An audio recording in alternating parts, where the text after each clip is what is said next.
జీవవాక్యము అనుదినము నడిపించు జీవవాక్యము బాధలలో బ్రతికించు జీవవాక్యము చీకటిలో వెలిగించు జీవవాక్యము ఆపదలో ఆదరించు జీవవాక్యం ఆపదలో ఆదరించు జీవవాక్యము జీవవాక్యము జీవవాక్యము జీవవాక్యము జీవవాక్యం.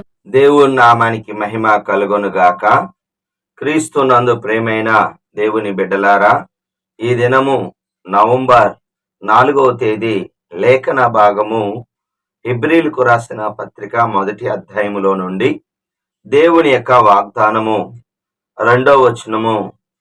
దేవుడు మనతో మాట్లాడతాడు. అవునండి, పూర్వకాలమందు నానా సమయంలో నానా విధములుగా మాట్లాడిన దేవుడు ఈ అంత్యదిన మన కుమారుడైన యేసు ప్రభుతో మాట్లాడాను. అవును, ఆది యందు వాక్యముండెను, వాక్యము దేవుని యొద్ద ఉండెను, ఆ వాక్యమే కృపాసత్య సంపూర్ణుడిగా మన మధ్య నివసించునని యోహాను సువార్త 1వ అధ్యాయం 1వ వచనం 14వ వచనంలో మరి శరీరధారిగా మరి యేసు ప్రభువారు ఈ లోకానికి వచ్చాడు. అవును, మరి మాట్లాడాడు.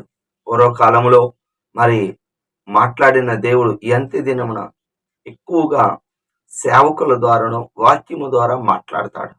మాట్లాడినప్పుడు మనం లోబడాలన్నది దేవుని యొక్క చిత్తం. అబ్రహాంతో కూడా మరి అబ్రహాం గారు కూడా యేసు ప్రభు కొరకు ఎదురు చూశాడు. అబ్రహాముతో వాక్యం ద్వారా మాట్లాడాడు. ఆ వాక్యము నమ్మి విశ్వసించి వాక్యం నమ్మదగినది, పూర్ణాంగీకారములకు యోగ్యమైంది, యేసే దేవుడని ఆయనే రక్షకుడని నమ్మినప్పుడు అబ్రహామును దేవుడు దీవించాడు. మోషేతో కూడా మాట్లాడినప్పుడు దేవుడు ఆ యొక్క మాటను స్వీకరించి మరి ఇజ్రాయేల్ ప్రజలకి వెళ్ళి వాళ్ళని ఐగుప్తులో నుండి నడిపించాడు. దేవుడు నీతో మాట్లాడతాడు. నీకు ఓ విషయం తెలుసా? నువ్వు ఉదయం లేచిన దగ్గర నుంచి అనేకమైన పనులు నువ్వు చూడటానికి ప్రయత్నం చేస్తాం. జాబ్కి వెళ్ళటం, పని చేసుకోవటం, లేకపోతే ఇంట్లో స్త్రీలు వంట పని చేయటం, అవన్నీ నీకు అనేకమైన పనులు ఉన్నాయి, పిల్లలతో కానీ పనితో కానీ. కానీ దేవుడికి ఒకే ఒక్క పని ఏంటో తెలిసిన, నీతో మాట్లాడటం. God's wait you everyday. ప్రతిదినం ప్రతి క్షణం ఆయన నీకోసమే. గమనించండి, నీ కొరకు ప్రాణం పెట్టాడు. ఆయన నీతో మాట్లాడని ఆశ. ప్రపంచంలో ఉన్న అందరూ ఒక్కసారి మాట్లాడినా రిసీవ్ చేసుకుని జవాబు ఇవ్వగలిగిన దేవుడు మన దేవుడు అండి. హల్లెలూయా. నిజం, వాస్తవం. మనకు అనేకమైన పనులు ఉన్నాయి, కానీ దేవుడు మనం ఆయనతో మాట్లాడటానికి మనం మాట్లాడితే ఆయన ఇష్టపడతాడు, సంతోషిస్తాడు, ఆనందిస్తాడు. పూర్వకాలంలో మరి యోబు గ్రంథం 33వ అధ్యాయము 14వ వచనంలో దేవుడు ఒక్క మారే పలుకును, 2 మార్లు పలుకును, స్వప్నమందు కూడా మాట్లాడతాడు. ఆయన మాట్లాడే దేవుడు. ఆయన మాట విని లోబడు, దేవుడు దీవిస్తాడు. ఒప్పుకోవలసిన పాపాన్ని మనం చూస్తే 9వ వచనము, దుర్నీతి వల్ల దుర్నీతిని ద్వేషించాలి.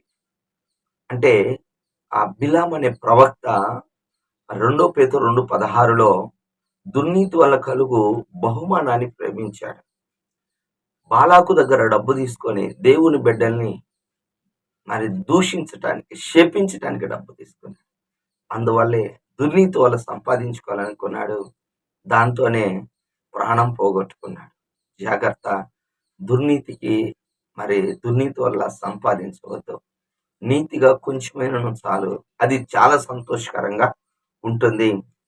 అపోస్తుల కార్యము 13వ అధ్యాయం 10వ వచనంలో సెర్గీ పౌల్ అనే ఒక అధికారి పౌలు గారిని బర్నబాని పిలిపించుకునే వాక్యం వింటుంటే అతని దగ్గర గారడి వాడు మరి బర్యోసు అనే ఒక యూదుడు అడ్డం చేశాడు. దేవుని యొక్క వాక్యానికి విశ్వాసాన్ని తొలగించటానికి అతడు ఆటంకపరిచాడు. నీతికి విరోధి ఆయన. ఆత్మతో నింపబడిన పౌలు గారు సమస్త కపటంతో నింపబడిన అపవాది కుమారుడా, నీతికి విరోధి. విశ్వాసంలో నుంచి తొలగించే వాళ్ళు నీతికి విరోధి. దేవుని కంటే డబ్బుని ఎక్కువగా మరి దుర్నీతి కాకుండా దుర్నీతి వల్ల సంపాదించుకున్న బిలాము చనిపోయాడు. ఇతడు గురిటివాడయ్యాడు కొద్ది దినాలు. జాగ్రత్త, దుర్నీతి వల్ల భయంకరం. ఎందుకంటే మరి దుర్నీతి వల్ల అయితే ఇంకొకటి గొప్ప కార్యం ఉంది. సకల దుర్నీతి పాపమే. ఆ పాపాన్ని మనం ఒప్పుకున్నప్పుడు సమస్త దుర్నీతి నుండి సమస్త పాపాల నుండి మనల్ని పవిత్రపరుస్తాడు. హల్లెలూయా. పాపాన్ని ఒప్పుకొని విడిచిపెడదాం. చివరిగా ఆజ్ఞ 14వ వచనం, రక్షణ పొందు వారికి ఈ యొక్క దేవదూతలు పరిచారకులు. హల్లెలూయా. నిజమండి. కీర్తన 34:7, తన యందు భయభక్తులు కలిగిన వారి చుట్టూ దేవుని యొక్క దూత కావలి ఉంది, రక్షించు, అపాయాల్లో మరి రక్షిస్తుంది.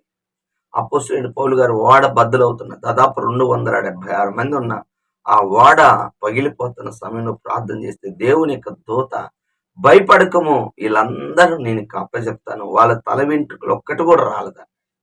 అవునండి, దేవుడు దూతగా సహాయం చేస్తాడు. సింహాల బోనులో దానియేలుకి మరి దేవుని యొక్క దూత. అద్భుతం ఏంటంటే గొర్రెల కాపర్లు కూడా మరి యేసు ప్రభు పుట్టినప్పుడు దేవదూతలు మరి నేడు రక్షకుడు మీ కొరకు పుచ్చి ఉన్నాడు, ఇది ఆనవాలు అని చెప్పారు. అవును, దేవుడు తన దూతల్ని పరిచారకులుగా వాడుకుంటాడు. నీ జీవితంలో కూడా అపాయములో, ప్రమాదంలో నువ్వు తప్పింపబడుతున్నావు అంటే అది కేవలము దేవుడిచ్చే గొప్ప కృప. అవునా, ఈ దినమే ప్రభు యొక్క పరిచర్యను మరి దేవుడు పరిచారకులుగా ఉంటున్నాడు కనుక దయచేసి ఈ దినమే నువ్వు ప్రభువు నందు విశ్వాసం ఉంచు, అప్పుడు దేవుడు సహాయము చేస్తాడు. దేవుడి ఈ మాటలు దీవించునుగా. ప్రార్థన చేసుకుందాం. ప్రభా, నీ వందనములు, స్తోత్రాలు నాయన. కృప కలిగిన తండ్రి, దయగలిగిన దేవుడా, నీకే కృతజ్ఞతాస్తుతులు చెల్లిస్తున్నాం అయ్యా. దీవించండి, ఆశీర్వదించమని గొప్ప దేవుడా, నీకే వందనాలు, మీ నామానికి వందనాలు, నీ ఘనమైన పాద పద్మములకు వందనాలు, స్తుతులు, స్తోత్రాలు నాయన. ఈ దినం వాగ్దానము ద్వారా తండ్రి మాతో మాట్లాడుతున్నాం అయ్యా. దుర్నీతి వల్ల కాకుండా నాయన మేము నాయన మంచి నీతో సంపాదించుకొని అయ్యా జాగ్రత్తగా ఉండేవాళ్ళముగా దయచేయమని నీ దేవదూతలు మాకు పరిచారకులుగా మరి వాక్య సెలవిస్తుంది, మమ్మల్ని కాపాడుతుంది నీ దేవదూతల ద్వారా మీరే నాయన. అవునా తండ్రి, మేము ఎల్లప్పుడూ నీ యందు భయభక్తులు కలిగి ఉండి జీవించే వాళ్ళముగా దయచేయమని, సహాయం చేయమని వింటున్న బిడ్డలకి మీరే మంచి మనసును అయ్యా, వాక్యానికి లోబడే మనసును దయచేయమని కోరుతూ యేసు నామములో ప్రార్థిస్తున్నాను ఆమె. తండ్రి యొక్క ప్రేమ, కుమారుని యొక్క కృప, పరిశుద్ధాత్మ యొక్క అన్యోన్య సహవాసం సదాకాలం అందరికి తోడుగా ఉండును కాక. ఆమె.